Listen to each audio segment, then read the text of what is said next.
Hi everyone, and welcome to one more episode of the Allplane podcast, where we talk with the movers and shakers that are redefining the future of aviation.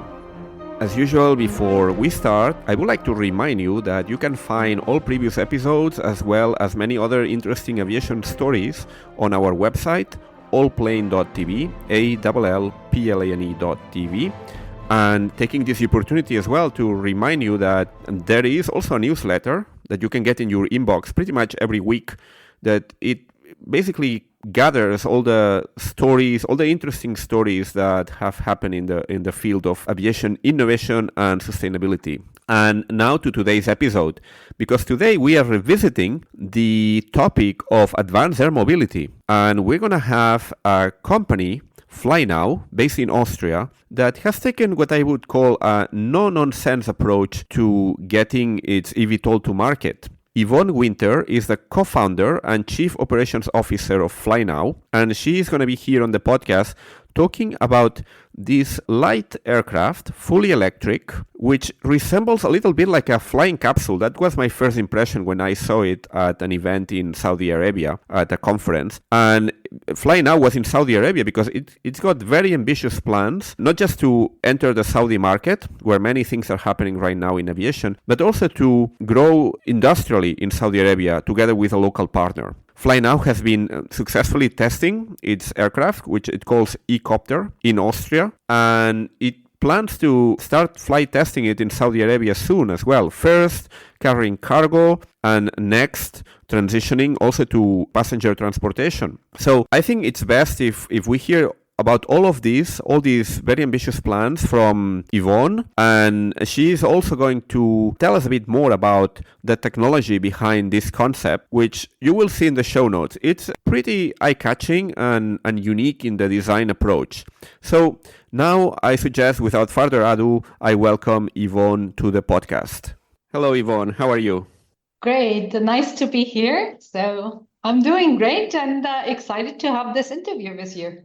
Yeah, thank you so much for basically accepting to be on the podcast on such a short notice. We had the chance to speak recently at the event that took place in Jeddah in Saudi Arabia about the aerospace industry in Saudi, a country, we will speak about this now, is a country that is very strategic to what you guys are doing at the moment at Flynow. Basically, there was this Aerospace Connect forum, which is all about developing the aerospace industry in Saudi Arabia. And advanced air mobility is a very important part of this strategy, which is in line with a broader Saudi strategy of becoming a major hub for the aerospace industry, airlines, but also manufacturing, advanced air mobility, etc. But anyway, you're here today to talk about Flynow, which is a very interesting eVTOL project. It's, I would say, unlike many other eVTOL projects that are constantly making headlines, it's not just the features of the aircraft that you have developed, but also this very, I would say, practical approach that you have taken to rolling it out into the market. And we can talk about this in detail now. But first of all, I would like to just ask you to introduce yourself, the story of the company, and how you got into this very exciting field of advanced air mobility.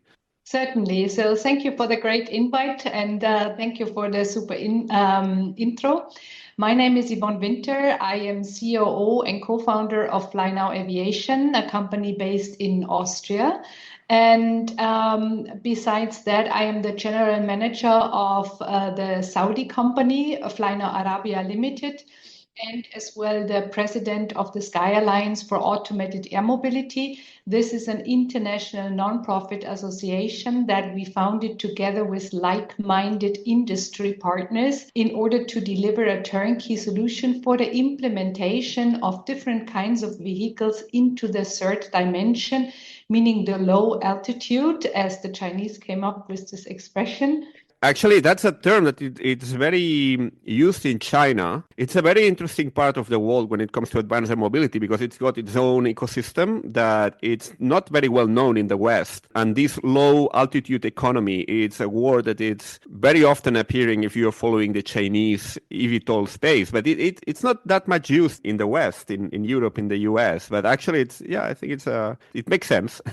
Yeah, but it gets more and more common, and it describes more or less the airspace where all these drones and eVTOLs are operated in. And China is really on the forefront of this development, and as well, US and other countries recognized that this is one of the major economies to emerge, and therefore you can call it race. The race is on who is first and who has the major industry partners, let's put it this way. So OEMs that are scalable, that can be, utilized on a broad scale, as well the air traffic management, which is the backbone of this system, because only when you have a highly automated air traffic management system that allows a ubiquitous, scalable, safe, and highly automated system, then you can really, unlock this potential. So there are a lot of prerequisites that leads towards it. But let me get back to Flynow Aviation. So as mentioned, we founded in 2019 in Salzburg in Austria. Why in Austria? Because Austria and Poland are the two countries which are very active in drone regulations when it comes to Europe and to the EASA. Austria Control has its own drone competence center. And even before we started the company, our CEO, Jürgen Greil, went to Austria Control, showed them our concept. And after they said, yes, we like it, we support it, then we founded the company. And every development in hardware and in software, we pre-align with the air authorities, meaning Austria Control in combination with EASA. Because what we observe is often that companies, try a concept, develop it, fly a smaller scale, and then expect the air authorities to come in and to just certify it. This is not the approach that it's, Mm-hmm. Yes, yes. Making sense, because it's all about trust building, and especially in aviation, everything is about safety and security. Mm-hmm. And you can only achieve that if you work hand in hand with the authorities from day one and implement them in every development that you take and that you do. Mm-hmm. Yes. I would like to, maybe at this point, it would be interesting to briefly introduce the aircraft that you've been developing, because I think it's a very interesting concept. It's very eye-catching, as I was mentioning earlier. Some people even compare it to something out of one of these Japanese cartoons, like, Doraemon, where you have all these flying capsule with a propeller on top. That's because of the very specific purpose that it serves. And also what I think is interesting is that you operate a bit at the intersection between the drone world and the, let's say, more traditional eVTOL space where you have people carrying aircraft. Tell us a bit more about this aircraft that you have developed and the different iterations that you have in mind, because I think also this is also a progression because of this very possibilistic approach where you start with what's easier to do and then possibly you keep on developing it to have other uses in the future, right? So first of all, we call our aircraft eCopter. It's basically an electric helicopter. And as well, from a certification point of view, we are not certified via CS VTOL. We are certified via CSVLR for very light rotorcraft and CS27 for helicopter. So you can imagine it's, do you know the Mars helicopter Ingenuity that NASA sent to Mars to detect the surface? I haven't seen it, but I would say let's not worry that much maybe about the visual aspect, because I will place some photos in the show notes so people can check it. But yeah, maybe a brief description of how it looks like. So it has two rotor blades above each other, which are counter-rotating. And with a tilting head mechanism, we tilt the whole drivetrain in the direction we are flying. And by increasing and decreasing the rotor RPM, we can climb and descend. And by tilting the whole mechanism in the direction we are flying, we achieve all the 6 degrees of freedom. And as mentioned, it shares the same configuration like the Mars helicopter Ingenuity that NASA sent to the Mars to detect the surface. And it was operated in hundreds of the dens of the Earth. So this is the best proof point that this configuration that our CEO came up with is the most efficient configuration that's ever been built. What's the 6 degrees of freedom you mentioned? So to have a forward flight, a backward flight, right, left, up, down. Okay, so it's the way you tilt the rotor to get into those directions, let's say.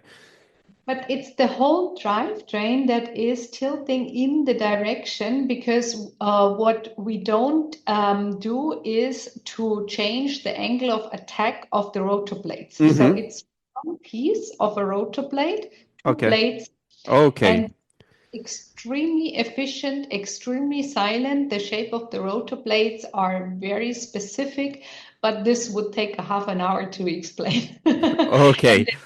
And skip this part because it gets too technical. Well, we can always put some links for people that want to dig deeper into the technical aspects, and it's an electrically 100% electrically powered. Yes, 100% electrically, and it has no tail rotor. So usually, when you look at the when you look at the helicopter, you have a tail rotor, but the tail rotor usually takes up to 30% of the efficiency. And due to the shape of the drop of the eCopter and as well this coaxial rotor system and the battery in the low center of gravity, we keep it very stable, and there is no tail rotor required.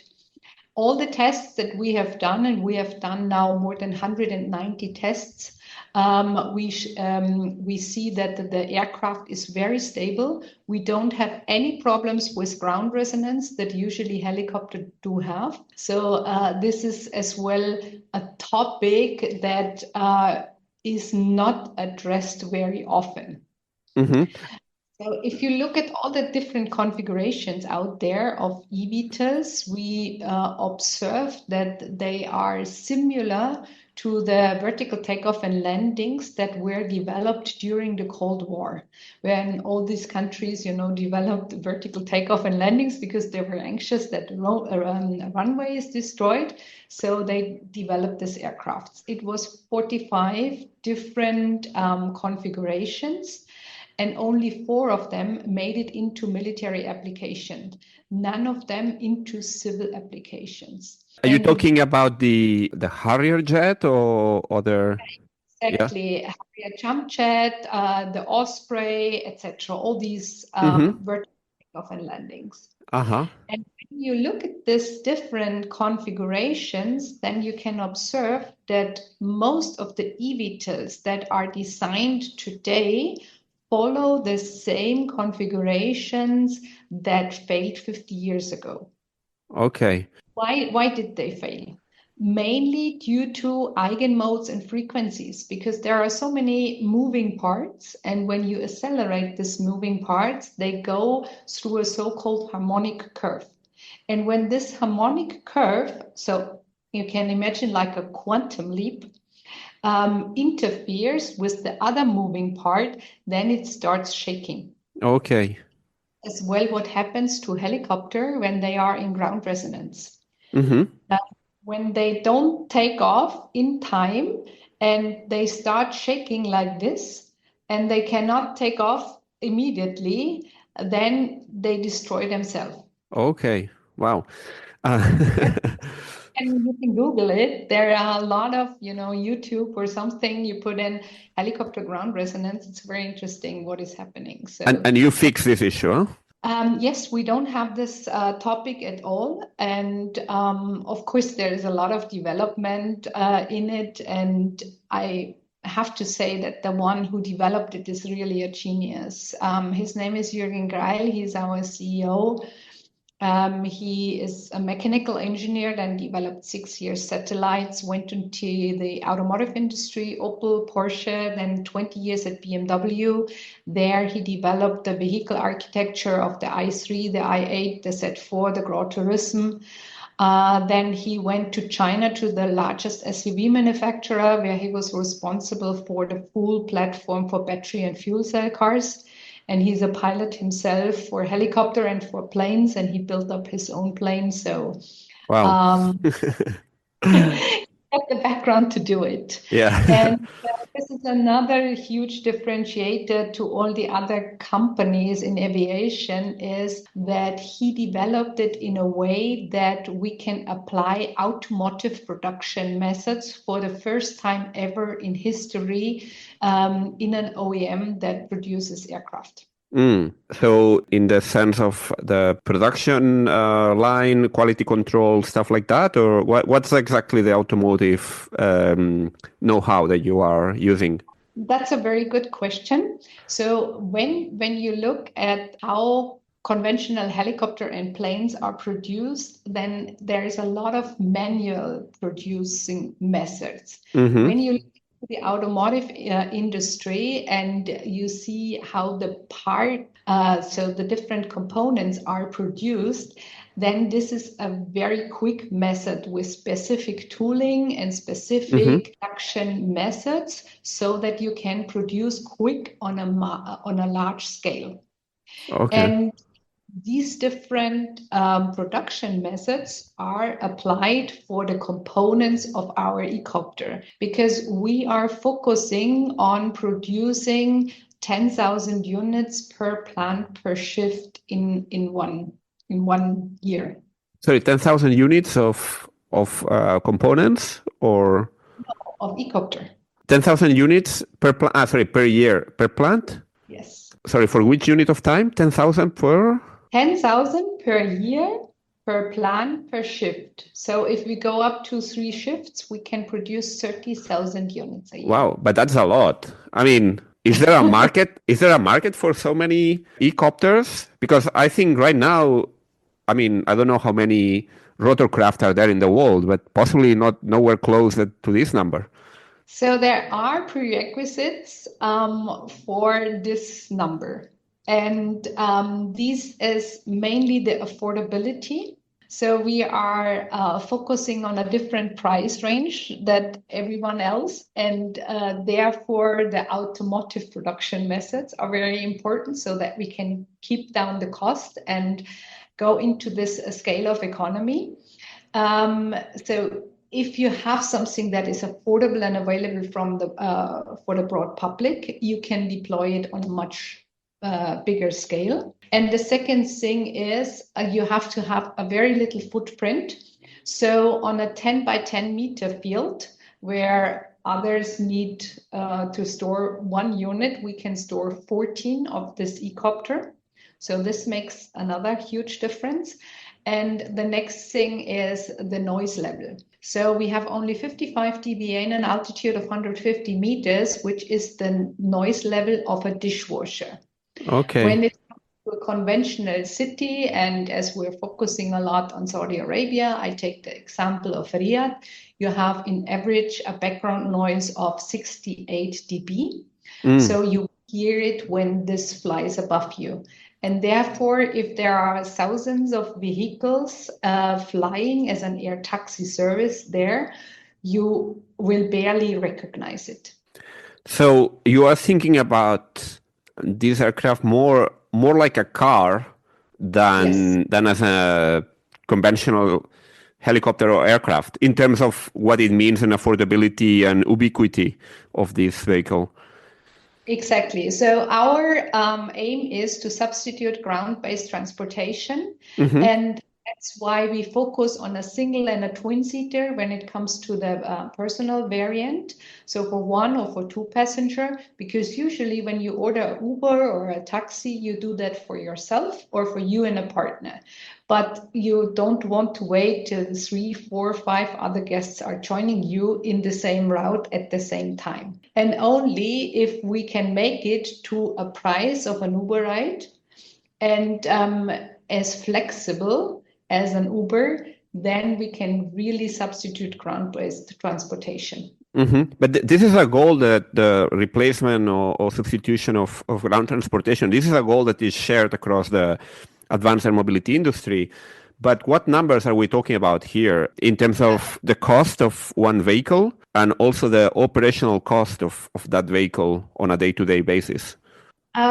So we calculated it that the cost of 1 kilometer for personal transportation is about 63 euro cent per kilometer.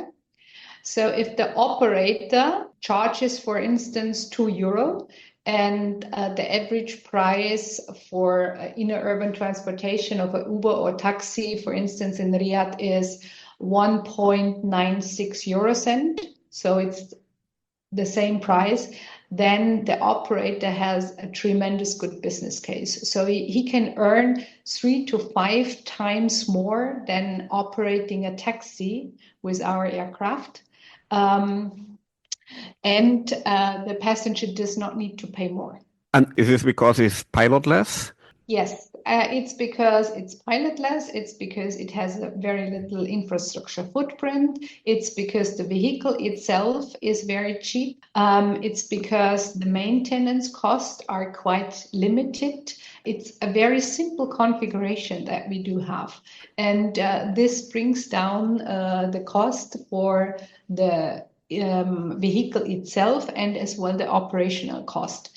And therefore, you can as well use it for many cargo applications. So not only for remote areas, for port to shore, for medicine supply, but it makes as well sense to do last mile delivery and different other applications that you usually use a car for it to deliver fresh food, stuff like this. Everything is possible because it is affordable. The cost of buying one of these aircraft, is it going to be similar to the cost of a car? Or what type of cost range are we talking about here in terms of capital expenditure? So at the beginning, it's about 350,000 euro. The price will then step by step be a little bit less, but at the beginning, we are talking around 350,000 euro. This aircraft is really small. I have seen it. It's about the size of a person, more or less. Not very long. Also, it's like a capsule, the height of a tall person, and if you exclude the rotor, and also in terms of length, it's not much more. So literally, you can really fit one person in there. No cockpit because it's pilotless. But you have chosen to first start with a cargo and then thinking about having, you mentioned 2 person as well. Are you thinking also to making a bigger version, I guess? Now we have different variants. It's the single seater, the twin seater, then the cargo version you mentioned, where we can transport 1 euro pallet with 2 payloads, so more or less 1 cubic meter. And then we were asked from different ministries of interior for a firefighting solution. So where the cargo is, there is then water tank with a spray nozzle. And we were asked for a rescue solution where we can transport people lying. This is possible as well. So these are then the main 5 variants that we are producing. We are not going for a larger vehicle for 3 or 4 passenger. And it's very simple. When you look at the occupation of cars, then in 90%, there is only 1 passenger sitting in it. And when we want to substitute ground-based transportation, it doesn't make sense to come up with 4 or 5 ever-seater. And the second reason is concerning the weight and battery capacity and range, you have a specific sweet spot. And with our configuration, we meet exactly the sweet spot in terms of weight, in terms of capacity with 200 kilogram payload, and as well with the range. We can fly 50 kilometer plus 25 kilometer for safety reasons. And within this circle, we usually cover every large city from. Yeah. And tell me about the pilotless element, because essentially what we're describing here is a drone. Just a drone that can carry either cargo but also people. What sort of guidance system, how you steer this aircraft through the airspace of a city, for example? Yeah, so very important is to understand that we are talking about automated system and not autonomous system. And when you recall 2-3 years ago, many of these eVTOL companies said, yeah, we are flying autonomously. Autonomous means that the vehicle itself decides every millisecond where to go and what to do and where to fly. This is nothing that any air authority feels comfortable with, and for a good reason. What we are doing is we are flying automatically in predefined routes, which is well known in aviation since decades. So we have more or less autopilot and a co-autopilot on board, and the aircraft flies the predefined route. At the same time, it's connected through air traffic management with a ground station and is observed by air traffic control, which is the air authority of the country. And what about the air traffic control here? I think it's an important element because we're talking about these numbers. I mean, we compare it with cars, for example, and talking about thousands of these things flying. What sort of feedback are you getting from the air traffic control authorities about the possibility of managing this amount of flying vehicles on crowded airspace? Well, I don't know if the airspace itself is crowded, but you're flying above areas that are populated, where there's buildings, where there are lots of different elements there that can represent a risk for air navigation. This was exactly why we founded the International Association, Sky Alliance for Automated Air Mobility. And I recall 1.5 years ago or longer when I entered the NIDC, National Industrial Development Center, and showed them our concept and the eCopter. They said, okay, this is a very nice aircraft and it's usable, and we have a lot of use cases where we can deploy it. But how do you want to operate it? It's flying automatically. How do you want to do it? And I said, well, we do have a partner company called Skyroads who develops an air traffic management system that allows a broad implementation by coming up with an automated system. And they said, yeah, this is nice, but we are not want to deal with 8 different companies, because then we digged into what is necessary from a vertiport perspective, digital communication, weather data, insurance, etc.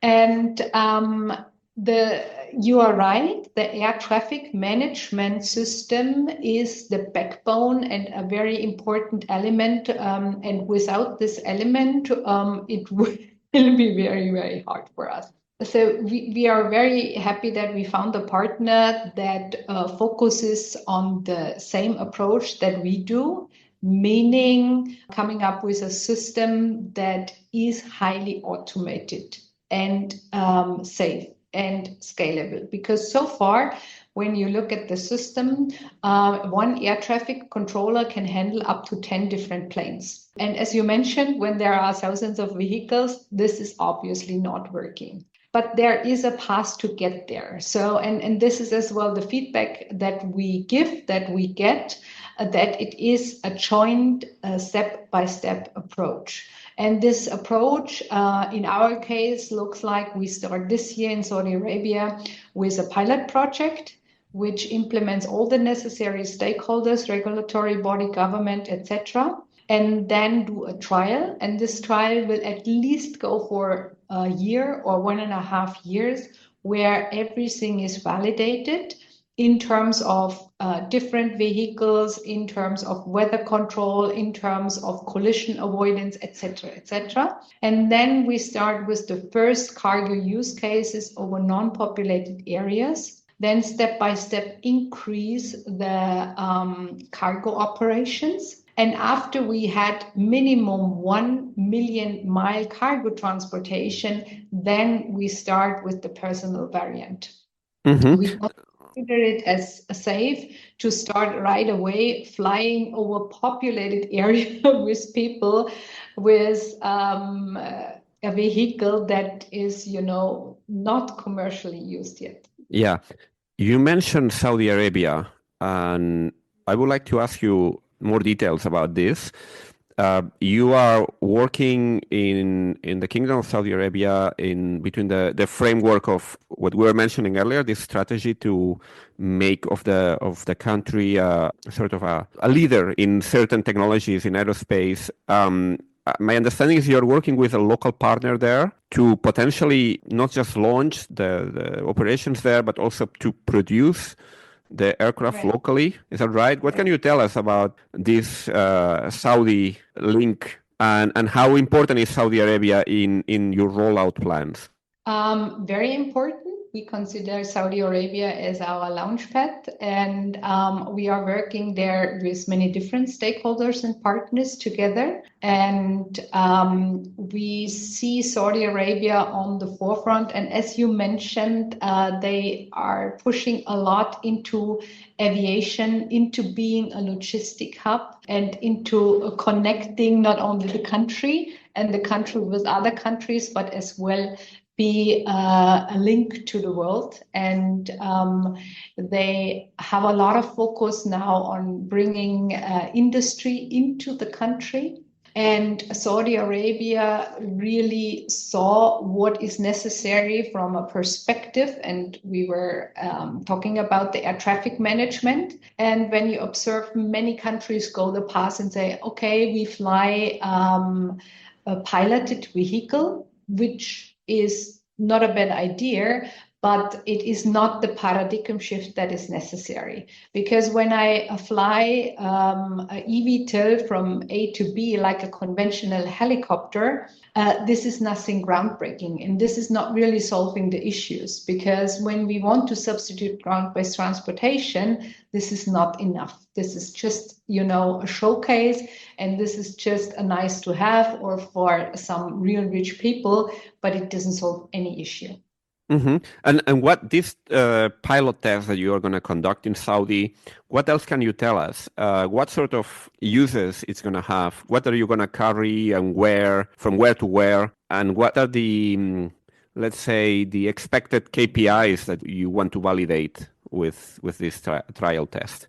With this trial test, okay, in the sandbox, there are different aspects. So first of all, test different kinds of vehicles, then test as well and validate the vertiports, access control, firefighting solutions, security issues, etc., etc. Then the air traffic management, including the interface to air traffic control, then the frequencies, the bandwidth, the connectivity in terms of, for instance, 5G connectivity, data slicing, then a second option via satellites, so that we can make sure that there is no interruption in the connectivity. Then as well the different collision avoidance systems within the air traffic management, but as well in between the vehicles. So when it comes to radar, sensor, ADS-B, etc. Then of course all the R&D when it comes to economic models, pricing, charging, the system itself, when it comes to the operator and the model, the booking system. But are you going to be carrying things for real, let's say real, quote unquote, operators? So you're going to, I guess it's going to be cargo at first. When is it going to happen? We need to make sure before we do Yeah. any transportation with cargo is that the connectivity is working, Yeah, that the of collision course. avoidance is working, that we try different vehicles at the same time in the same airspace. So it's a step-by-step approach. We cannot start, okay, now we deliver stuff from A to B, and then we try, and if this works, we do another. It's a very holistic approach.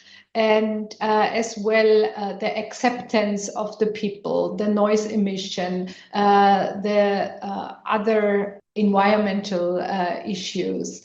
All of that needs to be taken into account to come up with a system where everyone is happy with, which is very safe, which is tested, and then we can start, do the first transportation, for instance, to oil platforms or to vessels or to remote areas. For instance, delivering stuff to islands. Yeah, but where exactly are you going to do the test? Is it going to be in Riyadh, in Jeddah, is it a specific location? Likely in the area of Jeddah, but as it's finalized, we are just in the process to sign everything and do everything. So I am still on the NDA, therefore. Okay, understood. We won't get you in trouble then with this NDA. So the idea then is to basically, if things go well, then Saudi Arabia is going to be your launch pad. But I guess you've got ambitions to make this more of a global thing, right? What is the longer term perspective here? I mean, you mentioned these very high production levels potentially. I guess that's going to be in the far distant future if everything goes well. But let's say in the more medium term, between these short term trials, when are they due to start? By the way, this Saudi test. Last month of this year we start. This year, 2025 already. Okay, yes. So between this test that is going to start in between a few months and this longer term vision of having tens of thousands of eCopters flying, what is the roadmap? Are you targeting other markets or geographies? And what's let's say the industrial vision behind this? So our long-term vision is very clear. We are absolutely convinced that this new means of transport has the potential to be as important as the automotive industry is now.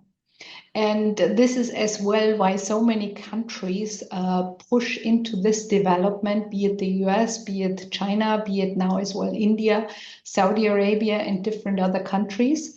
And as mentioned, we consider Saudi Arabia as our launchpad, as I'm working now 2 years very intense with different stakeholders and partners in the kingdom. We work as well intensively with different partners in India because we know that India is as well a very large market with a lot of needs.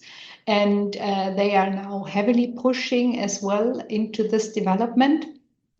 And when it comes to the production in Saudi Arabia, we believe that as well the whole GCC region, Africa and many countries can be supplied through Saudi Arabia, and as well Southeast Asia, Indonesia. There are a lot of markets, a lot of needs, Maldives, etc.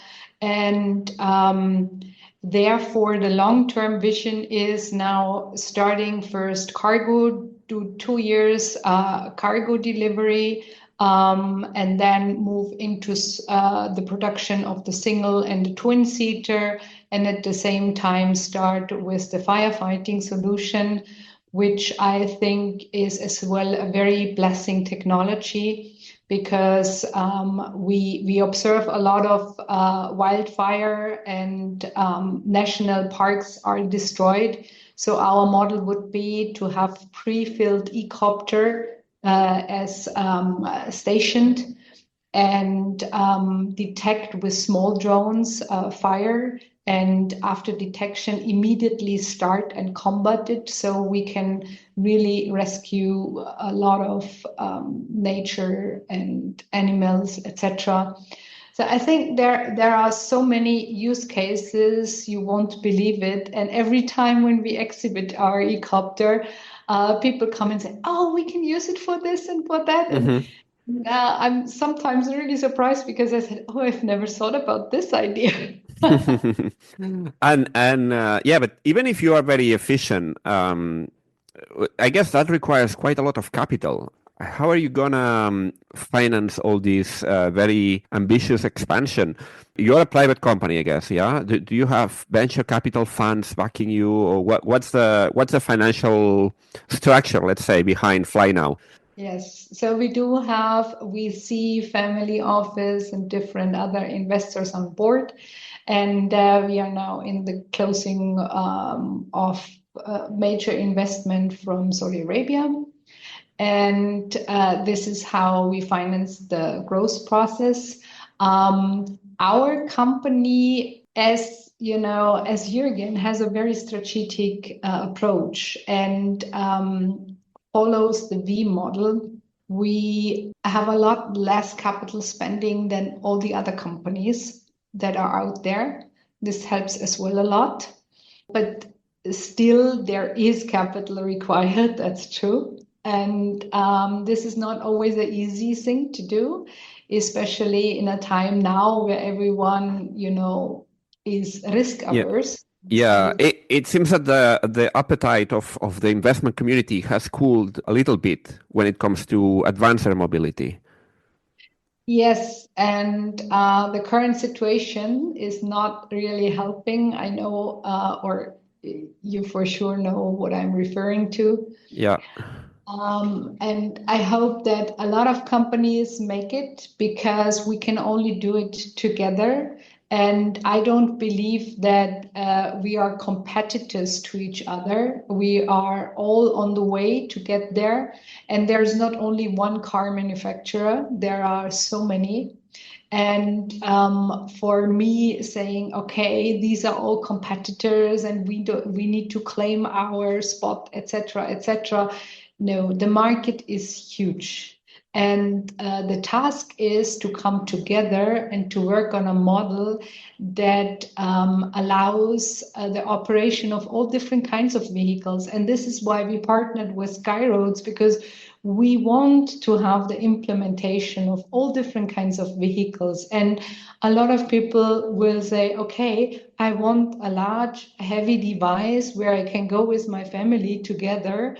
And others will say, okay, I need this quick agile whatever thing like an eCopter. And then there's medicine supply with smaller drones. So we believe in diversity. We believe in different applications, different needs, different companies. And therefore, our task as an industry is to come together and to suggest models that serve the country we are operating in, the air authorities in terms of support the current regulations, support the safety and security issues, and as well, we are here to serve. And this is how we build our market, and not in put in our elbows and fight each other. Doesn't make sense. Okay. Yeah, makes sense. Just before wrapping it up, I just want to mention that literally a couple of days before recording this podcast, you announced a really large order for, I think, 50 eCopters from Saudi Arabia. What can you tell us about this order? Is this part of this testing plan, or this is an order that it just already plays with the, let's say, the post-trial? Let's say it's not really an order. I think it's a letter of intent, but is this already thinking about the post-test environment? Yeah, of course. I mean, this company is in strategic thoughts of how to use it and working on the use cases. And of course, they will then partially be implemented in these trials. And not only them, but as well other operators and customers of us. So it's not the only LOI that we have signed. This is just a recent signature. And for the first year of production, all the eCopters are already sold. How many units are we talking about here? So the first year is the pre-series, so to say, which is still produced in Europe, and it's 250 units. And then step by step, we go up 750, 3,000, 7,000, 10,000. So it's a ramp-up curve. Okay, so you have pre-sold already around 250 units. More. Okay. Okay. Is the number public? No. It's okay. At least 250 units. When we were talking, we are very silent, so we believe, doing our job and develop it, and when it's there, then announce it. We are not a friend of big announcements, and we are more doers than talkers. Yeah, that's what I thought. It was interesting to have you on the podcast because you have kept a relatively low profile in this area where there's in many cases there's more hype than substance in this field. But it's interesting to come across some operators that have a very clear vision, but they don't talk that much. This is due to my mom. So she always told me, and I come from a German SME and grew up in a wholesale and logistic company. And it's now, I think, the 6th largest company in this field. And my mom always told me, come very silent and suddenly be there at that time when no one can bypass you anymore. Sure, yeah, that's a difficult thing to do in this world of social media that we live in at the moment. But in any case, people might want to learn more about Flynow. What sort of websites, social media platforms you would suggest people to check? So our homepage is www.flynow-aviation.com. And we have a LinkedIn profile, Instagram, X, all the typical social medias. So flynow-aviation.com. That would be the main site. Aviation.com, yes. Okay, perfect. Well, thank you so much, Yvonne, for today's chat and for giving us the opportunity to learn more about this very interesting project. We'll be attentive to what goes on in Saudi Arabia in the next few months when you start this pilot test. And in the meantime, left for me to wish you all the best with the project. And thank you so much again for being here on the podcast. Thank you, Michael. It was a great pleasure, and spend a nice hour together with you. And everyone has a great week. Thank you very much. If you like this podcast, you can support us by giving it a great rating on Apple, Spotify, or whichever platform you get it from. And remember, you can of course subscribe to it. And you can also get regular updates through the Allplane website. That's Allplane.tv. We have a newsletter where we cover the aviation industry every week with a special focus on innovation and sustainability. So give it a go. Thank you and goodbye.